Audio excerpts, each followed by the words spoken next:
Bem-vindos de volta ao Neutrality Studies. Hoje à noite recebemos novamente o Dr. Pietro Jakarian, um bom amigo do programa, e pela primeira vez, Eldar Mamedov, pesquisador não residente do Instituto Quincy e membro do Conselho Pugwash de Ciência e Assuntos Mundiais. Pietro, Eldar, sejam bem-vindos. Pietro, Eldar, welcome. Pascal, obrigado por me receber.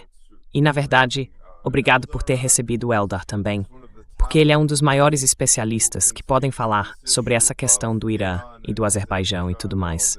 Fico muito feliz que você tenha conseguido trazê-lo para o programa. Então, senhores, muito obrigado pela companhia e estou ansioso por uma ótima conversa. Obrigado. É um prazer. É um prazer estar aqui. Muito obrigado. E estou muito feliz, sabe, porque essa foi, na verdade, uma ideia do Pietro. É uma ideia maravilhosa, Pietro. E Eldar, vamos começar com você. Você pode nos contar um pouco sobre sua conexão com o Azerbaijão e o Irã? Pelo que entendi, você esteve no Irã há pouco tempo. Poderia nos falar um pouco sobre sua trajetória e, em seguida, sua análise sobre a situação da parte azeri do Irã hoje, nesse dia 30 de março, um mês após o início da guerra?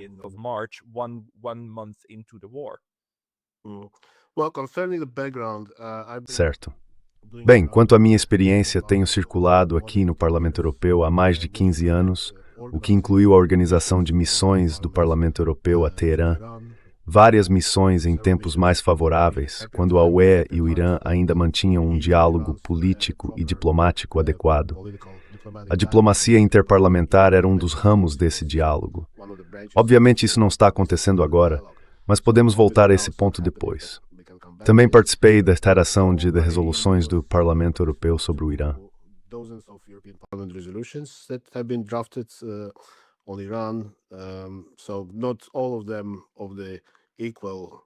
Então nem todas elas tinham o mesmo valor, para dizer o mínimo, mas isso faz parte da minha história.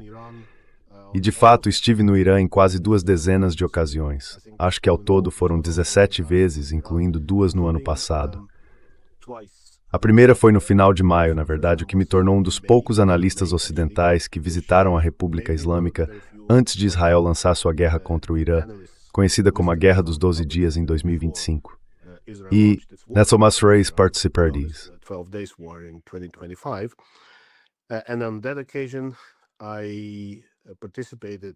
A conferência foi organizada pelo Fórum de Diálogo de Teherã, que faz parte do principal centro de estudos, o Instituto de Estudos Políticos e Internacionais, subordinado ao Ministério das Relações Exteriores do Irã.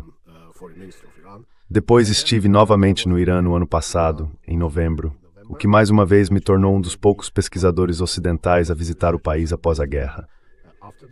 E claro, isso me proporcionou percepções bastante valiosas sobre como a elite política estava pensando, como eles viam a situação naquele momento, o que ajuda a entender sua estratégia e as medidas que estão tomando agora.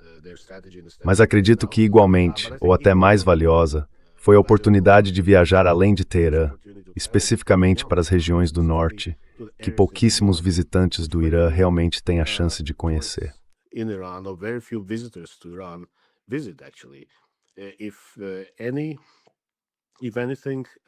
Se houver algo a dizer é que, quando as pessoas visitam lugares além de Teherã, geralmente vão a Isfahan, Shiraz ou Persépolis, os marcos históricos mais conhecidos. Poucos vão a Tabriz ou Ardabil no norte.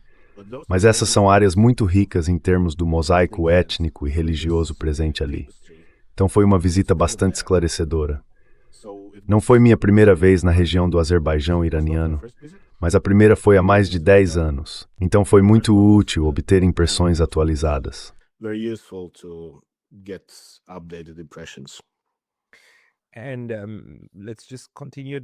E vamos continuar por aí.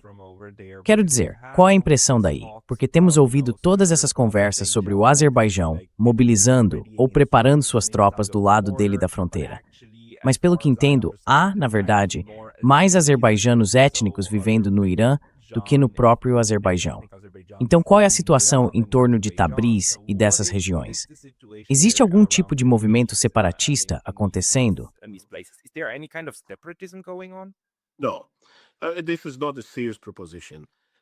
Não, essa não é uma proposta séria. Os azerbaijanos iranianos fazem parte integrante da história do Irã há séculos. Não podemos esquecer que algumas das dinastias monárquicas mais proeminentes da história do Irã eram de origem túrquica, ou, como diriam, azerbaijana, como os Safávidas, por exemplo, ou os Qajaris, a dinastia que governou antes de os Pahlavis chegarem ao poder. Isso os torna azerbaijanos? Claro que não. Eles são iranianos que, por acaso, são etnicamente azeris, que têm sua própria língua, a qual chamam de turco. Claro, não é o turco de Istambul, é o turco de Tabriz. Na verdade, eles raramente usam azeri ou azerbaijano como marcador de identidade.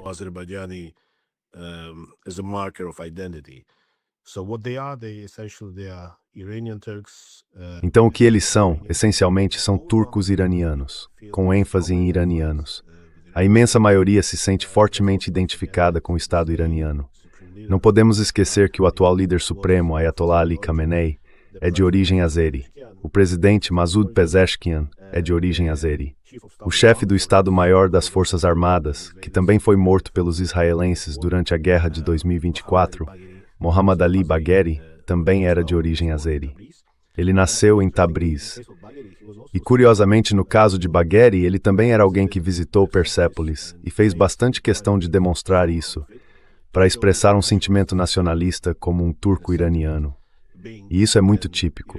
Azeris iranianos, azerbaijanos, turcos, como quer que se queira chamá-los, a imensa maioria deles são patriotas iranianos convictos.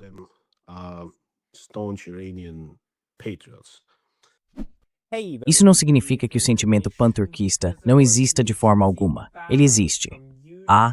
And although I'm back, this can happen anytime again. So please consider subscribing not only here, but to my mailing list on Substack. That's pascalotta.substack.com. The link's going to be in the description below. And now, back to the video.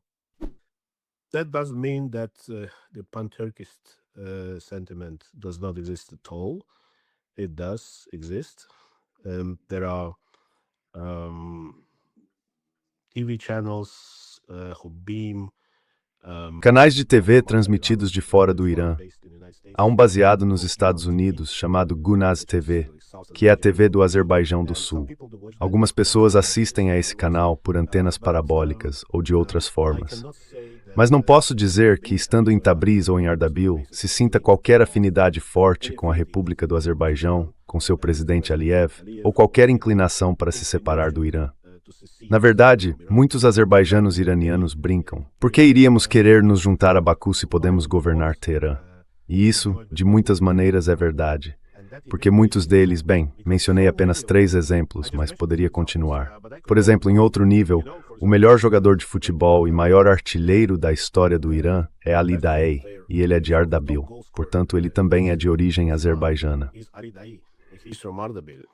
So he's also of Azerbaijani origin. So examples like this, there are so many that it simply... Existem tantos exemplos como esse que simplesmente não fazem sentido. Na verdade, ninguém no Irã sequer formula a questão em termos de etnia. Esse é um conceito totalmente importado, promovido durante a União Soviética. O conflito entre iranianos e azerbaijanos foi retratado como uma parte do Irã que supostamente estava pronta para ser libertada do jugo persa. Essa era a narrativa difundida durante os tempos soviéticos, nos livros escolares do Azerbaijão soviético. E então, quando a República Independente do Azerbaijão foi estabelecida após a dissolução da União Soviética, as novas elites aceitaram essa narrativa como um dos mitos fundadores do Estado azerbaijano. Especialmente o movimento nacionalista, que chegou ao poder pela primeira vez após a dissolução, sob o presidente Abulfaz Elchibey. Under the president Abulfaz Elchibey, eles eram, e seus sucessores políticos na atual República do Azerbaijão ainda são, fortemente comprometidos com essa ideia do Azerbaijão do Sul. Em certa medida, o governo de Ilham Aliyev incorporou essa narrativa ao seu próprio discurso. Mas no caso de Aliyev, isso é mais oportunismo do que verdadeira paixão ou ideologia. A questão é que toda essa narrativa do Azerbaijão do Sul é, por assim dizer, uma discussão de câmara de eco interna em Baku. Ela literalmente não tem nenhum impacto ou influência entre os azerbaijanos iranianos. Na verdade, na primeira vez que visitei aquelas regiões do Irã, há mais de 10 anos, quando mencionei o assunto do Azerbaijão do Sul, as pessoas ficaram realmente surpresas ao saber que tal conceito sequer existia.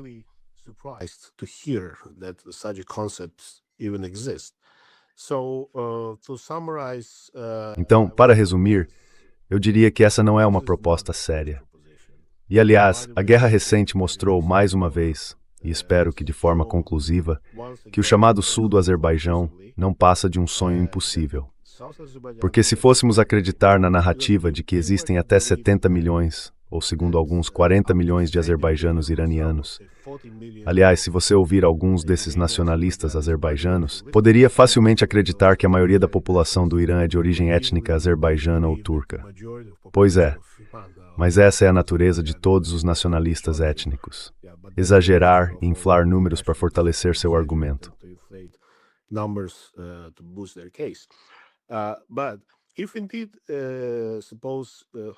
Mas se de fato esse fosse o caso, se aquelas dezenas de milhões de pessoas estivessem prontas para se revoltar em nome da secessão do Irã, da criação de uma entidade independente ou da união com a República do Azerbaijão, então a pergunta é, por que não o fizeram? Por que não houve levante algum? Lembre-se de que houve protestos generalizados contra o governo iraniano, seguidos pouco depois pela guerra entre Israel e os Estados Unidos contra o Irã. Portanto, seria de se pensar, poderiam existir condições melhores para um levante desse tipo, se houvesse alguma base real para isso? O fato de que isso não aconteceu é, creio eu, uma prova conclusiva, se é que ainda havia necessidade de alguma, de que essa ideia simplesmente não é uma proposta séria.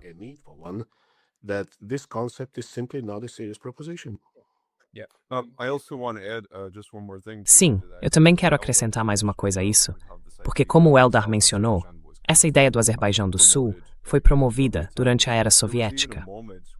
Houve até um momento, durante a Segunda Guerra Mundial, em que o fundador da dinastia Pahlavi, Reza Shah, foi deposto pelos britânicos e pela União Soviética para garantir o fornecimento de ajuda militar através do Irã. E no final da guerra, em 1946, houve de fato um esforço da União Soviética para promover uma República Popular do Azerbaijão no norte do Irã. Então existe essa história que os iranianos conhecem, de potências externas tentando fomentar entidades separatistas no norte do Irã.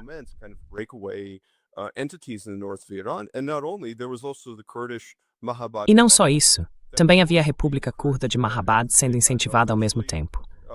No fim, você sabe, os soviéticos fizeram um acordo com o Shah e todo aquele episódio terminou.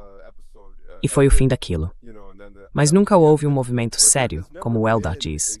Nunca houve um movimento sério pela independência do Azerbaijão iraniano.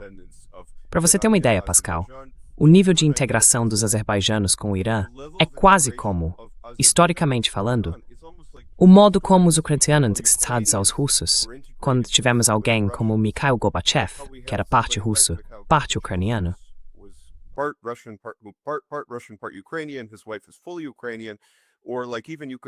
A esposa dele é totalmente ucraniana. Ou talvez outro exemplo pudesse ser o dos Manchus na China, como eles foram historicamente integrados à história e à cultura chinesas, como na dinastia Qing e tudo mais. É assim que o Irã está profundamente integrado. É algo central, de fato. Quero dizer, é assim que o Azerbaijão iraniano está profundamente integrado à história do Irã. E até alguém como Mousavi, o líder da oposição do Movimento Verde de 2009, ele próprio era de ascendência azeri, ou de origem iraniano-turca. Então sim, Eldar te deu um resumo perfeito disso. Sim, absolutamente.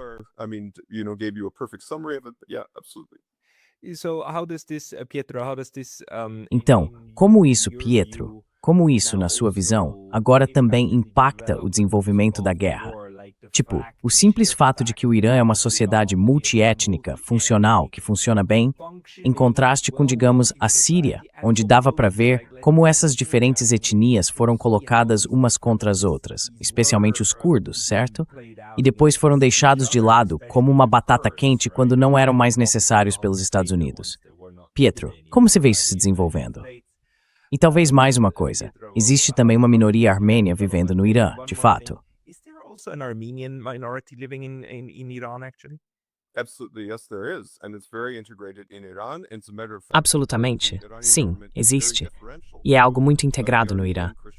Na verdade, o governo iraniano é bastante respeitoso com a população cristã armênia. Eles são muito tolerantes com a comunidade cristã. Chegaram até a inaugurar uma estação de metrô em homenagem à população cristã armênia do Irã. E os locais históricos armênios, os mosteiros, como o Mosteiro de São Tadeu, no norte do Irã, são muito bem preservados pelo governo iraniano. É até considerado um local sagrado pela população azeri iraniana. Então isso é realmente bastante interessante. E para dar um exemplo inverso, dentro da própria Armênia, posso dizer isso porque estou aqui em Yerevan, há muita simpatia em relação ao Irã na Armênia por causa desta guerra.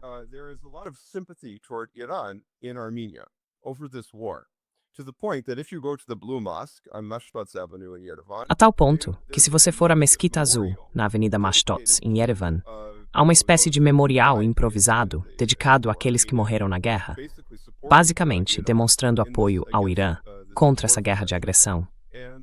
E há até um dedicado às alunas que morreram em Miané. Então, na verdade, a religião não é realmente uma boa forma de dividir as pessoas aqui. Quero dizer, nos comentários ocidentais, muitas vezes se enfatiza a oposição entre armênios cristãos e muçulmanos, ou algo do tipo. Mas em um caso como este, como se pode ver, a religião não é um fator tão decisivo assim.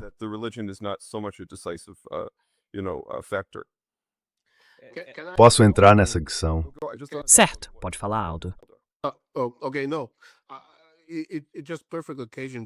Ok, não, é apenas uma ocasião perfeita para eu intervir, porque, na verdade, durante a viagem que mencionei no ano passado ao Azerbaijão iraniano, eu realmente visitei aqueles mosteiros, São Tadeu, São Estevão, Capela do Pastor, e a impressão que tive foi exatamente a que Pietro descreveu. Esses lugares não estão apenas bem preservados, eles também são valorizados. Você vê tanto fiéis cristãos armênios quanto visitantes muçulmanos. E a maioria desses visitantes, que estavam ali apenas, sabe, como turistas, eu ouvi falando em turco-azeri. I overheard them speaking in Azeri-Turkish, which is something that could be difficult to imagine just. Algo que é difícil de imaginar logo do outro lado da fronteira, na supostamente secular, moderna e iluminada República do Azerbaijão, onde aquelas igrejas e outros monumentos do patrimônio armênio foram simplesmente destruídos. Portanto, foi bastante, eu diria, fascinante estar nesses lugares, literalmente ao lado do rio Arax, que é a fronteira natural entre o Irã e a República do Azerbaijão, com vista direta para o outro lado do rio, na região de Nakhchivan, que se tornou infame pela destruição em massa dos Kashkars armênios, as lápides sagradas.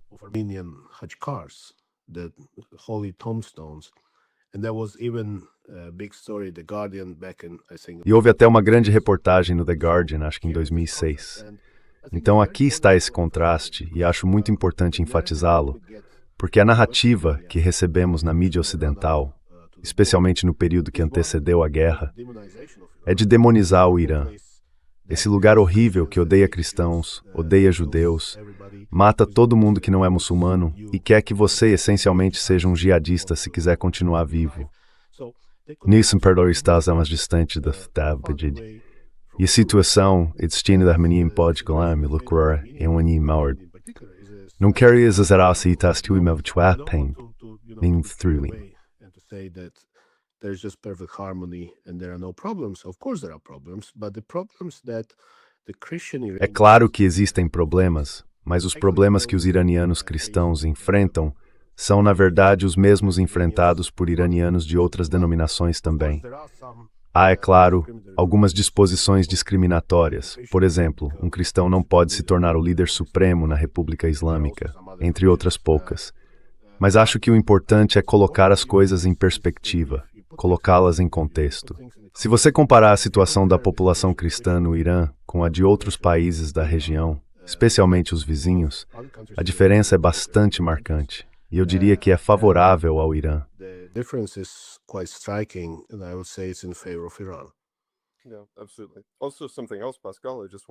Com certeza.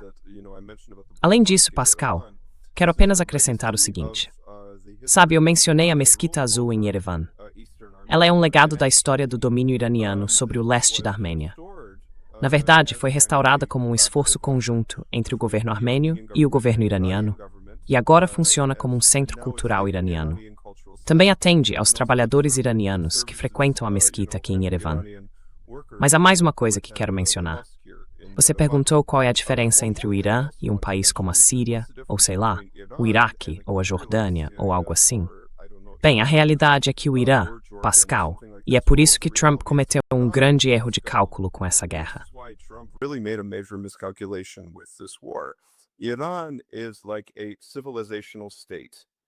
O Irã é como um estado civilizacional. É a Pérsia. As fronteiras do Irã permaneceram mais ou menos inalteradas por séculos. Assim, as fronteiras que temos hoje, com exceção das áreas ao norte do rio Arax, Transcaucásia, Armênia, Geórgia, Azerbaijão, tudo isso, com pouquíssimas exceções, são basicamente as mesmas que se veriam na época do Império Safávida.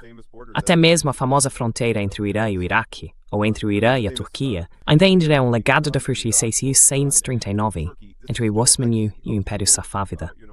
1639 border between the Ottoman Empire and the Safavid Empire. So what we're dealing with here, Pascal. Então o que estamos tratando aqui, Pascal, e isso é algo sobre o qual Eldar também pode falar, é que se trata de um estado civilizacional. Não é apenas algo criado pelo Acordo Sykes-Picot, ou algo do tipo. De forma alguma é um país novo. É um país muito antigo, cujas fronteiras permaneceram mais ou menos inalteradas por séculos. Mesmo voltando no tempo, é impressionante quando se observa a antiga história do Irã. Quando se olha para Pártia e o período do Império Romano e seus líderes. Quero dizer, posso falar sobre isso. Eles tentaram sem sucesso conquistar o Irã.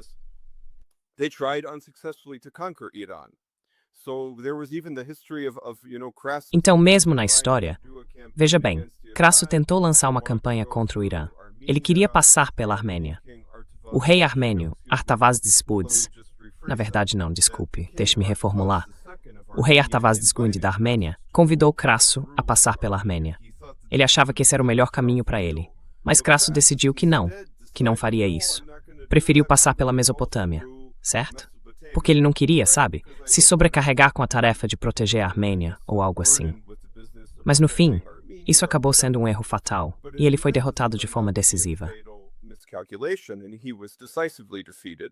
In the meantime, Iran and Armenia made kind of Enquanto isso, o Irã e a Armênia fizeram seu próprio tipo de paz, separada por meio de uma aliança matrimonial e da encenação de uma peça grega, realizada na própria Armênia.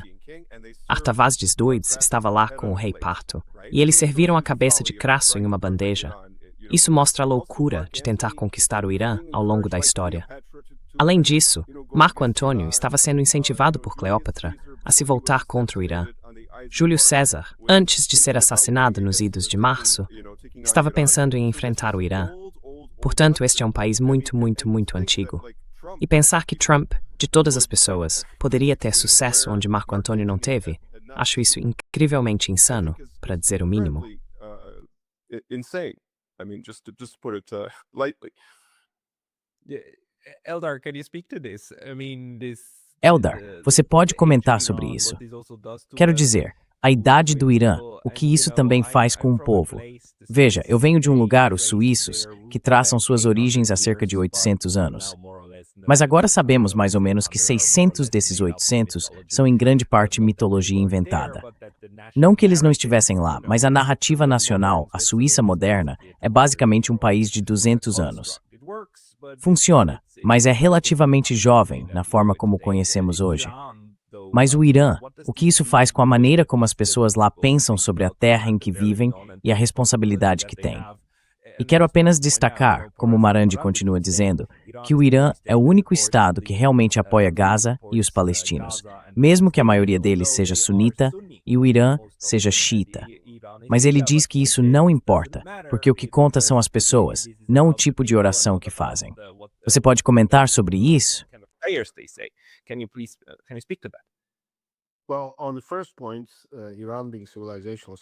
Bem, sobre o primeiro ponto, o Irã ser um estado civilizacional, na verdade há muito pouco a acrescentar.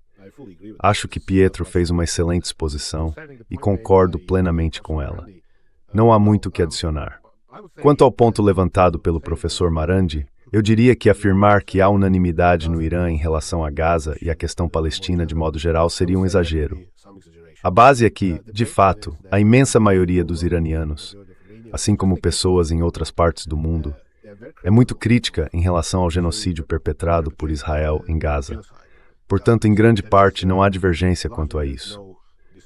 Agora, até que ponto o Irã deve se envolver e até que ponto deveria ter feito da questão palestina um pilar de sua política externa? Isso é algo em debate. E, na verdade, não é um debate novo.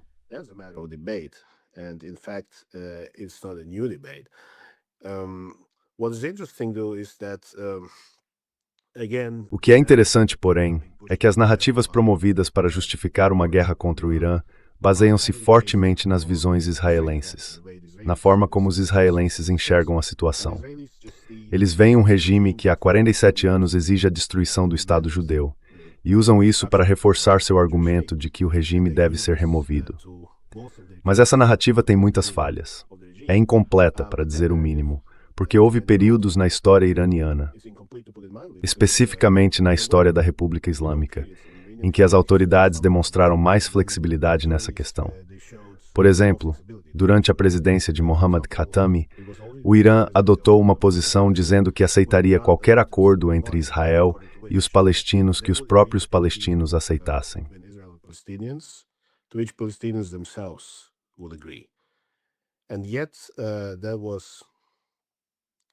E ainda assim, isso foi completamente ignorado na narrativa que retrata o Irã como um Estado terrorista obcecado em destruir Israel.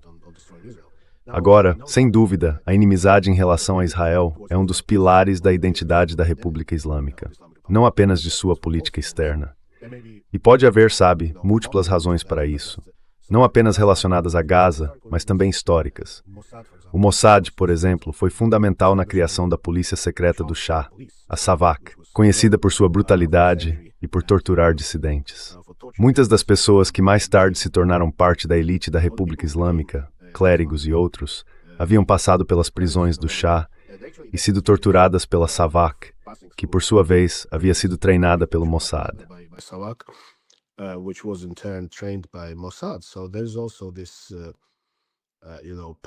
Então há também esse elemento psicológico pessoal que ajuda a explicar, em certa medida, a intensidade dos sentimentos. Mas o ponto que quero destacar é que mesmo nessa questão, mesmo na questão de Israel e Gaza, houve janelas de oportunidade em que o regime iraniano demonstrou um pouco mais de flexibilidade. O problema é que sempre que o Irã se mostrava disponível e pronto para uma distensão com o Ocidente, e essas tentativas, de fato, foram constantes desde a época de Hashemi Rafsanjani no início dos anos 1990, culminando com o JCPOA em 2015, toda vez que o Irã mostrava alguma flexibilidade, essa tendência à moderação e à integração com o mundo era minada.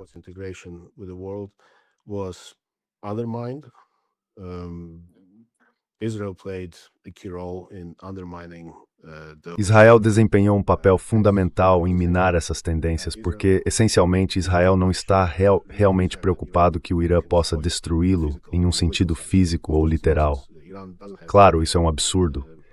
O Irã não tem capacidade de destruir Israel, considerando que Israel é um estado com armas nucleares.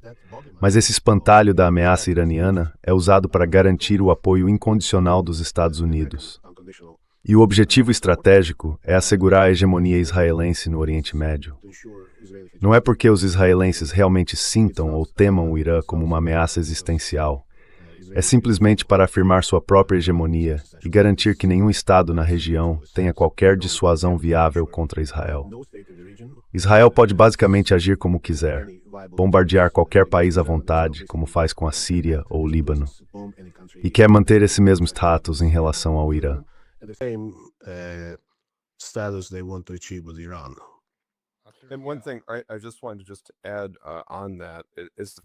Uma coisa que eu só queria acrescentar, Pascal, é que isso realmente mostra o quão sem sentido é toda essa guerra.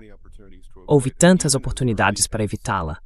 Até mesmo em fevereiro deste ano, quando estavam negociando um acordo de paz com os omanitas. Os omanitas estavam mediando entre o Irã e os Estados Unidos. E os termos desse acordo eram tão favoráveis para o lado americano. Era o melhor acordo que eles poderiam conseguir. Até melhor do que o acordo nuclear com o Irã sob o governo Obama. Mas o resultado sugere que essas negociações foram usadas como disfarce para preparar esse ataque.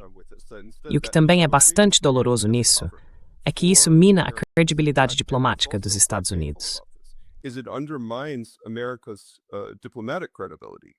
So, and which also makes it very dangerous because how can you trust O que também torna isso muito perigoso, porque como se pode confiar em qualquer coisa que os Estados Unidos digam? E não apenas aqui. Aliás, há também o exemplo que mencionei dos acordos de Minsk, em que Merkel e Hollande basicamente disseram, no primeiro ano da guerra na Ucrânia, que estavam usando os acordos de Minsk como uma espécie de artifício para fortalecer a Ucrânia para uma futura guerra com a Rússia. Então, novamente, como esse tipo de ação, essa chamada diplomacia falsa, é percebida pelo resto do mundo. É muito perigoso. Mas outra coisa que quero acrescentar é como tudo isso poderia ter sido evitado.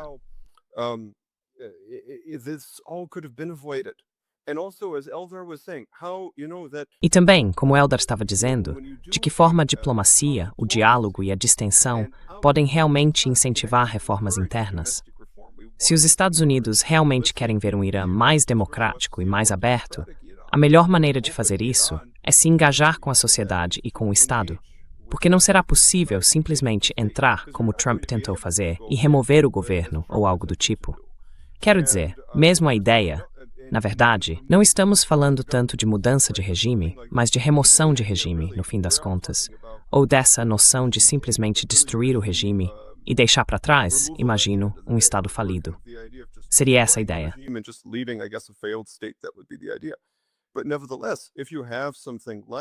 Mas ainda assim, se você tem algo como o acordo nuclear com o Irã, isso incentiva a reforma interna. E isso não se aplica apenas ao Irã, pode se aplicar à Rússia, pode se aplicar a tantos outros países no mundo. Ao buscar a distensão, você estimula o processo endógeno de democratização. Mas quando você ataca, quando se torna agressivo, quando lança algo como uma guerra de agressão não provocada, o que espera que seja o resultado? Agora vemos isso. Agora você vê o que aconteceu. Eles eliminaram pessoas que poderiam ter negociado com eles, que poderiam ter levado a um regime mais moderado ou a um governo mais moderado no Irã. E agora, o governo está mais linha dura do que nunca por causa disso. Exatamente. Exatamente.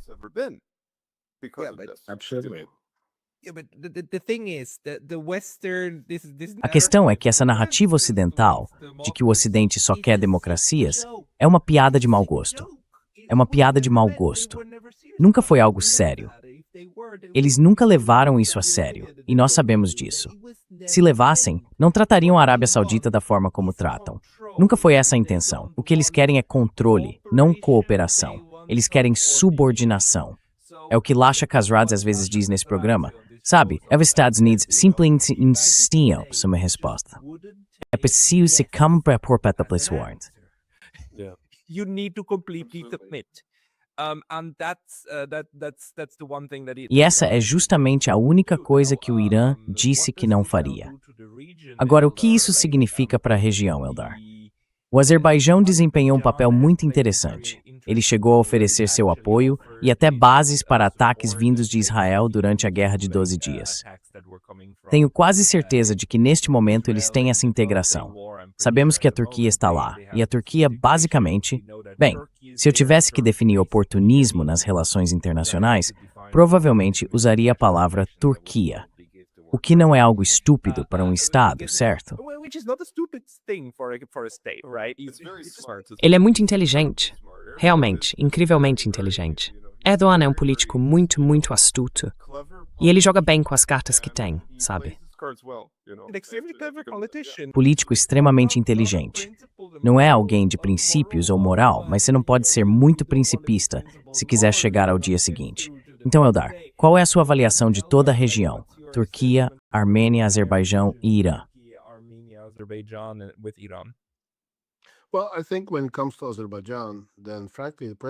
Bem, acho que, quando se trata do Azerbaijão, francamente o presidente eleito está em apuros.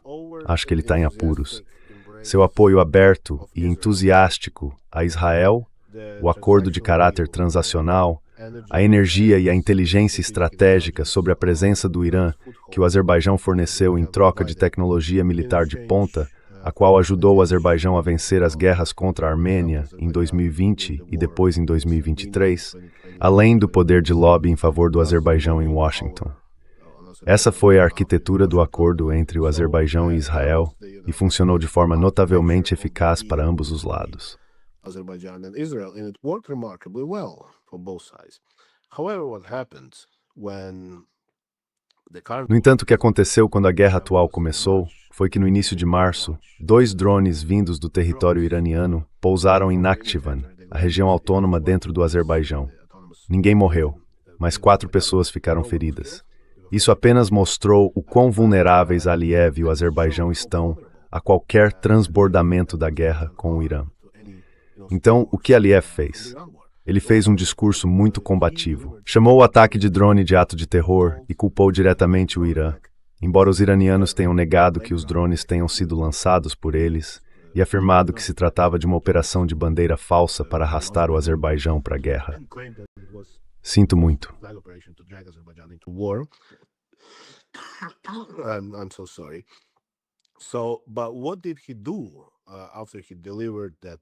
Mas o que ele fez depois de ter feito aquele discurso, você sabe, caracteristicamente combativo, balançando o seu, digamos, punho de ferro ameaçador contra o Irã? Então, o que realmente aconteceu depois disso? A única medida concreta que foi adotada foi o fechamento das passagens terrestres entre o Irã e o Azerbaijão, o que, aliás, prejudicou mais o lado azeri.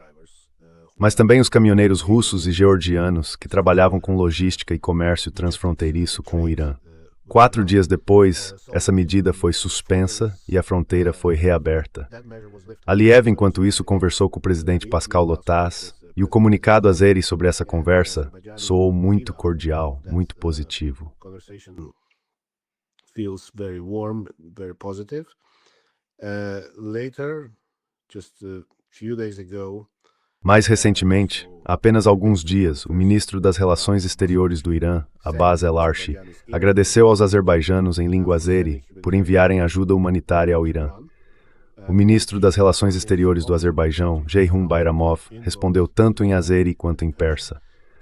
O que vemos nesse tipo de diplomacia bilingue é um esforço muito deliberado para reduzir as tensões. Por quê? Simplesmente porque Aliyev de repente percebeu o quão vulnerável seu país é, o quão exposta está de fato a infraestrutura energética do Azerbaijão. E o Azerbaijão depende das exportações de energia em cerca de 90%. Esta não é uma economia diversificada. É uma economia que depende quase inteiramente da exportação de hidrocarbonetos.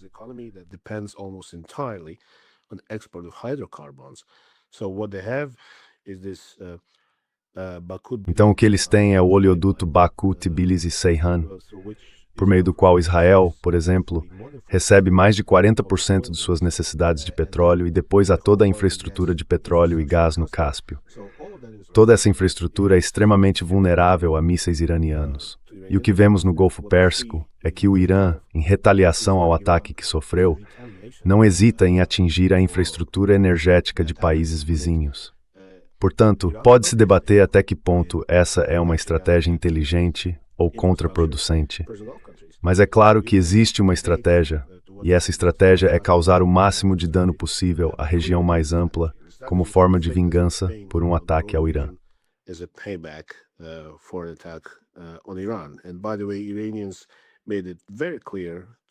Aliás, os iranianos deixaram muito claro para todos que era isso que fariam se fossem atacados, e estão cumprindo o que prometeram. Nesse contexto, o Azerbaijão não é essencialmente diferente dos países do Golfo. É muito vulnerável. Então, Arif entende que é do seu interesse minimizar as tensões. Daí as medidas de desescalada, o envio de ajuda humanitária, essa diplomacia no nível dos ministros das relações exteriores. Mas também acho que o fator turco é importante. E já que você mencionou a Turquia, esse é um ponto muito relevante. A Turquia não tem interesse em um conflito com o Irã. Ela tem suas próprias preocupações quanto à possível desestabilização e desintegração do Irã. O fator curdo entra em jogo aí. The Kurdish factor comes into play. So Turkey definitely is not looking forward Portanto, a Turquia definitivamente não está interessada em ver nenhuma entidade curda semi-autônoma, muito menos independente na região. É possível que, até certo ponto, Erdogan também tenha desempenhado um papel moderador nesse contexto. Além disso, há outra questão que tem mais a ver com a dinâmica entre Turquia, Azerbaijão e Israel. Os turcos sempre querem afirmar seu papel como principal aliado de Baku. Em outras palavras, se houver uma escolha entre Ankara e Tel Aviv, Baku deve escolher sua aliança com Ankara. Essa é a posição da Turquia. E, francamente, na situação que agora se desenrola no Oriente Médio, vemos que Israel cada vez mais enxerga a Turquia como seu próximo inimigo. Increasingly frames Turkey as its next enemy. In fact, they speak of it. Na verdade, eles falam sobre isso abertamente. E isso, na realidade, remete ao ponto que mencionei antes, que para os propósitos da hegemonia israelense, não pode haver nenhum poder militar ou econômico forte na região. Portanto, todos precisam ser ou estados falidos ou submetidos à vontade de Washington e Tel Aviv, como é o caso do Egito e da Jordânia, por exemplo. Nesse contexto, a Turquia, como um país poderoso, com um exército forte e uma política externa independente, é cada vez mais vista e deliberadamente retratada por atores israelenses e pró-Israel como a próxima ameaça a Israel. E claro, isso introduz um elemento de tensão nas relações entre Turquia e Azerbaijão, sim. Between Turkey and Azerbaijan.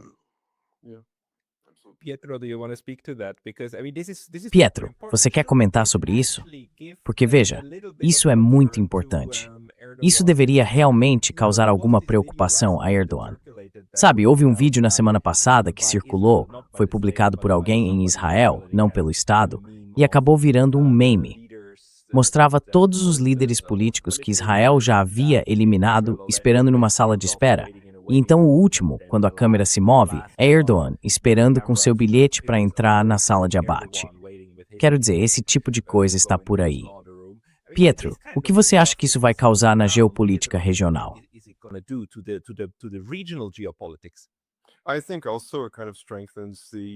Acho que isso também acaba fortalecendo. Bem, quero dizer, na verdade a Turquia precisa ter cuidado, porque todo o petróleo que vem de Baku passa pela Turquia até chegar a Israel.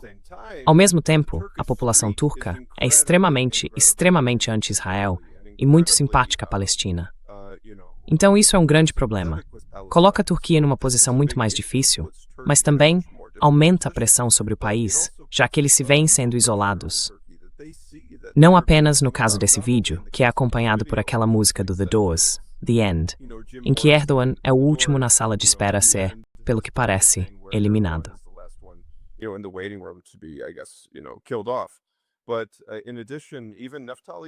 Mas além disso, até mesmo Naftali Bennett foi e disse diretamente para a câmera que, veja bem, a Turquia é o próximo Irã. A Turquia é o próximo Irã. E isso vindo do ex-primeiro-ministro de Israel. Então, se isso não é uma mensagem clara, eu não sei o que é. Além disso, como Eldar está dizendo, a destruição ou desmantelamento do Irã, para a Turquia ter um problema com os curdos, especialmente quando eles veem que Trump tem tentado se aproximar dos curdos no Irã, ele tem tentado talvez fazer uma espécie de revival do projeto Mahabad no Irã hoje, ou algo assim. E parece, pelo que li mais recentemente, que os curdos não estão interessados nessa proposta.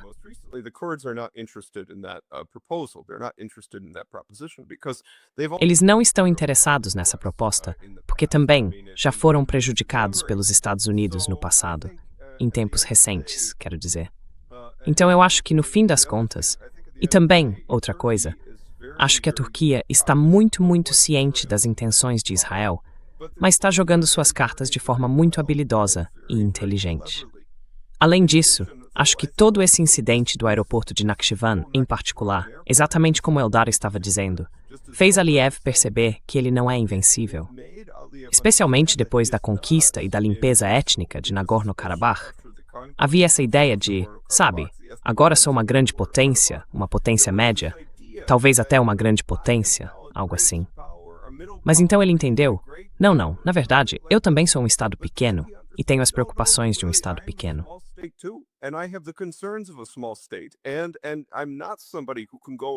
E eu não sou alguém que possa simplesmente entrar e invadir o norte do Irã, Porque o Estado iraniano, ao contrário do que Israel pensava, ao contrário do que o presidente Trump pensava, e até eu acho, você sabe, o que a CIA pensava, acreditava que o governo iraniano poderia ser tão fraco que, se eliminassem o líder supremo, toda a estrutura desabaria. O que me faz realmente questionar, Pascal, quem são os conselheiros sobre o Irã em Washington, D.C.? Porque supostamente eles estudaram sobre o Irã, supostamente são formados em estudos regionais ou sabem algo sobre esses países. Deveriam saber. E também têm acesso a informações de inteligência.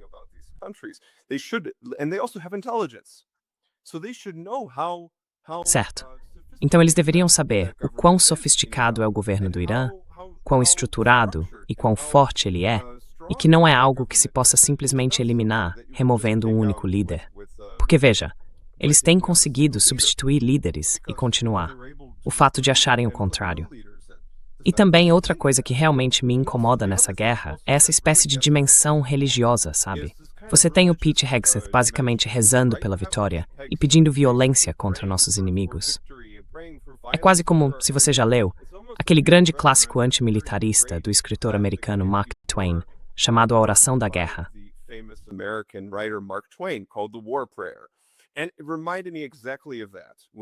E isso me lembrou exatamente disso, quando você vê Hegseth rezando por violência contra nossos inimigos e coisas do tipo. Isso realmente me faz questionar até que ponto chegamos, ou talvez no que acreditamos. E até citando diretamente Aliyev, quando ele estava visitando J.D. Vance, ele disse: "A América é o país mais poderoso do mundo."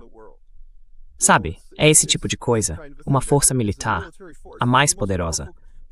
Mas agora você vê como é que, supostamente, o país mais poderoso do mundo se encontra à mercê do Irã, com o Estreito de Hormuz, com a forma como está travando essa guerra. Não é a guerra que Trump e Netanyahu achavam que seria.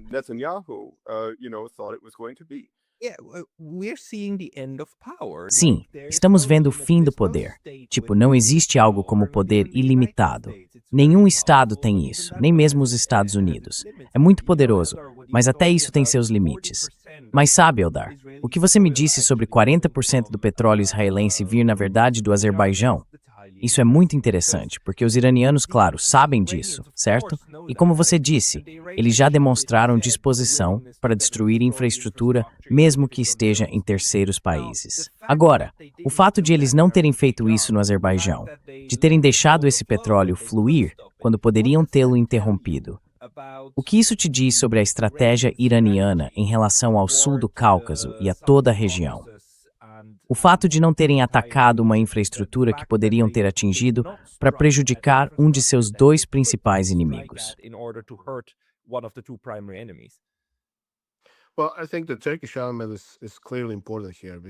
Bem, acho que o elemento turco é claramente importante aqui, porque esse oleoduto realmente passa pela Turquia e a Turquia se beneficia em termos de trânsito. Então acredito que esse é um dos elementos estratégicos por trás da contenção iraniana. De modo geral, não tenho a impressão de que o Irã queira uma guerra em todas as frentes ao mesmo tempo, pelo menos por enquanto. No momento, está claro que a prioridade, o foco, é o Golfo Pérsico. Mas isso não significa que o sul do Cáucaso, especialmente o Azerbaijão e seus laços com Israel, não seja um motivo de preocupação para o Irã. Pelo contrário, eu diria que após a guerra, o Irã possivelmente surgirá como um estado mais fraco em termos convencionais, mas também muito mais radicalizado, muito mais linha dura.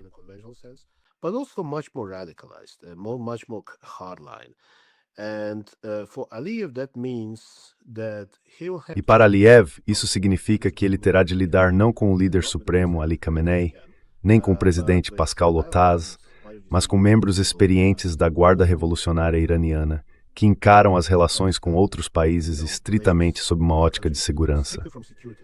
Eles não veem o Azerbaijão principalmente como uma nação muçulmana xiita irmã, o tipo de retórica de que a liderança clerical no Irã particularmente gosta. Eles veem o Azerbaijão por uma lente puramente pragmática de poder e segurança, e o que eles veem é uma aliança estreita com Israel, e isso determinará sua futura estratégia em relação ao Azerbaijão. Prevejo que ela se tornará rígida, e mesmo que I foresee that it's going to be much more hardline and radical. O Estado, mesmo que o Irã saia enfraquecido ao final desta guerra, ainda será forte o suficiente para infligir danos intoleráveis e inaceitáveis ao Azerbaijão. Isso, por sua vez, acredito que levará Aliyev a reconsiderar ou de alguma forma recalibrar suas relações com Israel, que Teherã claramente considera próximas demais para seu conforto. Esses laços estão se tornando um passivo estratégico para Baku. E como estávamos discutindo, isso não se deve apenas ao Irã, mas também à Turquia. Portanto, o que prevejo é que haverá algumas tentativas de se desvincular disso, de encerrar as linhas com Israel no que diz respeito a Baku.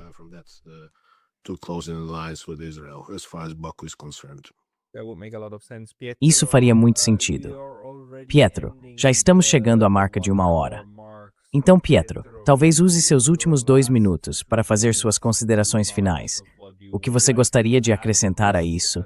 E depois uma palavra final para o Eldar, antes de encerrarmos.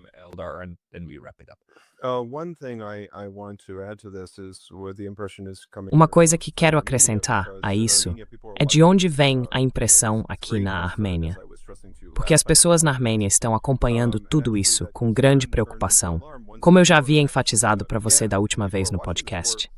Essa preocupação acabou se transformando em alarme quando a guerra começou.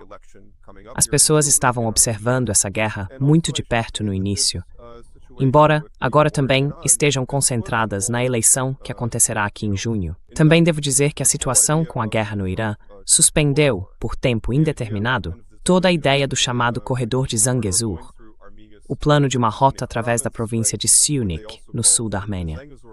A ideia era que Trump, de alguma forma, arrendasse um corredor pelo sul da Armênia por 99 anos, ou algo assim. Mas todo esse conceito agora está completamente congelado.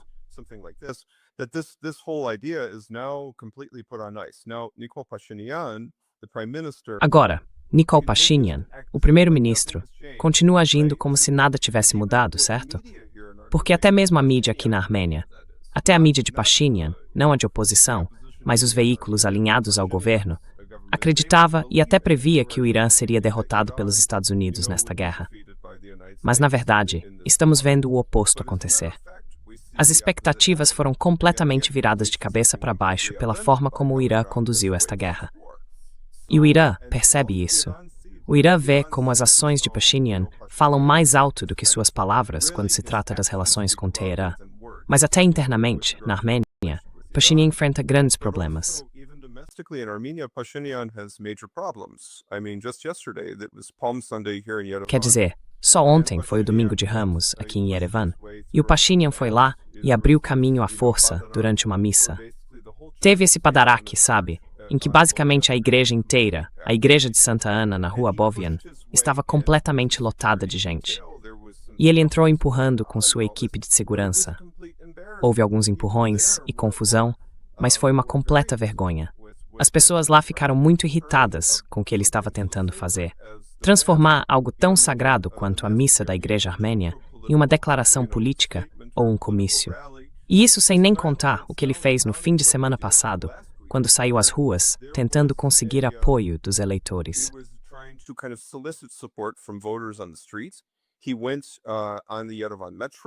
Ele pegou o metrô de Yerevan e acabou se envolvendo em uma discussão muito acalorada com uma mulher que era refugiada de Artsakh, Nagorno-Karabakh. Ele gritava com ela, dizendo algo como: vocês são como fugitivos, vocês são foragidos. Esse tipo de coisa, basicamente negando que eles fossem vítimas de limpeza étnica. Ele deu uma lição de moral nessa mulher. E é preciso pensar em como algo assim é recebido em uma sociedade como a Armênia, que é muito tradicional e conservadora, de caráter oriental, caucasiano. Ela estava lá com o filho pequeno, e dá para imaginar como algo assim é visto na Armênia. Então, Pashinyan está praticamente cometendo um erro político atrás do outro, em plena preparação para a eleição de junho.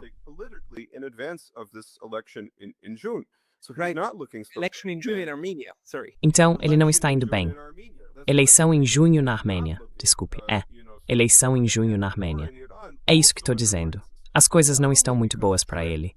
E a guerra no Irã também o enfraquece, não apenas porque o comércio foi suspenso por tempo indeterminado, mas também porque a alegação de Pashinyan de que, sabe, o Sr. Aliyev, o Sr. Trump e eu juntos estamos apoiando a paz na região, que eu sou o candidato da paz. É isso que Pashinyan diz. Paz, paz, paz, paz. E, no entanto, uma das partes dessa chamada paz está travando, sabe, o maior crime de guerra.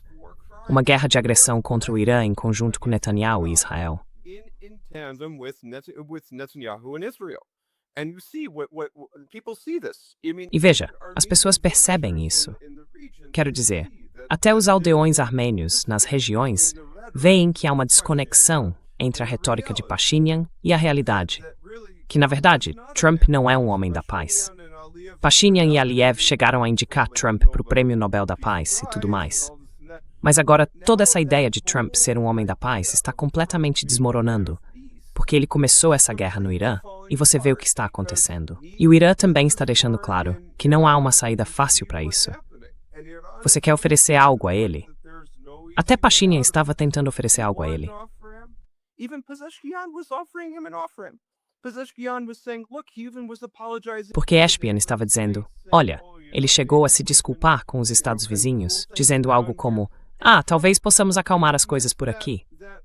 E Trump rejeitou essa oferta de paz de imediato. Essa foi uma proposta feita em 7 de março. Ele a destruiu completamente. E agora, com os mercados indo muito mal, realmente terríveis nos Estados Unidos, ele está procurando desesperadamente uma saída. E dá para ver que não está terminando do jeito que ele acha que vai terminar. Então, essa é só a minha opinião sobre isso. A eleição na Armênia vai ser muito interessante de ver como vai se desenrolar. Sim, também veremos se isso acontece de forma democrática. Mas já chegamos à marca de 1 hora. Eldar, suas palavras finais para reunir tudo em uma boa declaração de encerramento. Beautiful final statement. Well, first of all, I'd like to Bem, antes de tudo, gostaria de dizer que sempre fui, e isso está registrado, aliás, muito cético em relação a todo esse esquema. E não é necessariamente, sabe, uma questão de sentir uma grande satisfação por poder dizer eu avisei, mas ainda assim, acho que isso é preciso. Desde o início, a viagem foi mais como uma miragem, mais como um exercício de relações públicas para Donald Trump. Um degrau rumo ao seu Prêmio Nobel da Paz. Nunca vi nenhuma substância real nisso. O que acho que mudou agora com a guerra, ou melhor, talvez não tenha mudado, mas sido evidenciado, é que o compromisso dos Estados Unidos com a região é errático e superficial, especialmente com uma administração tão inepta diplomaticamente, nada profissional, sem disposição nem capacidade de levar nada adiante, liderada por um presidente claramente incapaz de comandar o país, com um serviço diplomático esvaziado. with a hollow-out diplomatic service. It just beggars belief. It's just É simplesmente inacreditável. É de deixar qualquer um perplexo como alguém poderia basear sua estratégia e seu futuro na suposição de que o projeto STRIP é uma base sólida para o engajamento dos Assus no sul do Cáucaso. E francamente, dado o rumo que a guerra com o Irã está tomando, talvez até para melhor, imagine se os começassem a construir uma presença duradoura na Armênia, com alguma infraestrutura real envolvendo empresas americanas. Quem sabe, com o tempo, tropas em solo só fariam da Armênia um alvo para o Irã, o que atualmente não é o caso. Armenia target for Iran, which it currently isn't. So, and therefore, Portanto, acredito que a lição que os países da região tirarão desta guerra é que aderir a esses esquemas promovidos por atores extra-regionais, com um compromisso muito incerto com a região, é simplesmente um caminho para a perdição. As questões regionais precisam ser resolvidas entre os próprios países da região, com base no respeito mútuo pela integridade territorial, soberania e pelos seus interesses. Estou convencido de que apenas uma abordagem regional, uma integração regional, pode resolver os problemas no sul do Cáucaso, naturalmente também envolvendo vizinhos importantes como a Turquia e o Irã. involving important neighbors like Turkey and Iran. And also, just to follow up on that, I just wanted to add. E também, apenas para dar continuidade a isso, eu queria acrescentar mais uma coisa, Pascal. Este é meio que o meu ponto final sobre o assunto. Essa foi exatamente a ideia apresentada pela Rússia e pelo Irã em seu acordo de parceria estratégica. Eles disseram que a melhor forma de integração regional é se os países da região se unirem e trabalharem juntos. Não se trata de bem. Eles trabalhariam para expulsar aquelas forças externas que tentam criar instabilidade e tensão na região. E, na verdade, a Rússia, junto com a China, tem desempenhado um papel muito importante no apoio ao Irã nesta guerra. Supporting Iran in this war. We've got the forces of division versus the forces who try Temos as forças da divisão contra as forças que tentam unir as coisas em busca de alguma forma de prosperidade mútua no futuro. E bem, veremos para onde isso vai, mas também tenho bastante certeza de que isso mostrará que uma abordagem soberana e neutra às vezes é a coisa mais racional a se fazer, em vez de tentar se juntar contra um ou outro.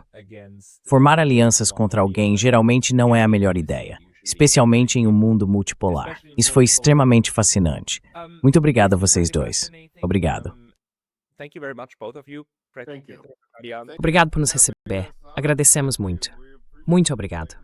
That was my Foi um enorme prazer estar aqui. Muito obrigado. Obrigado por assistir. Obrigado. You again too. Пока.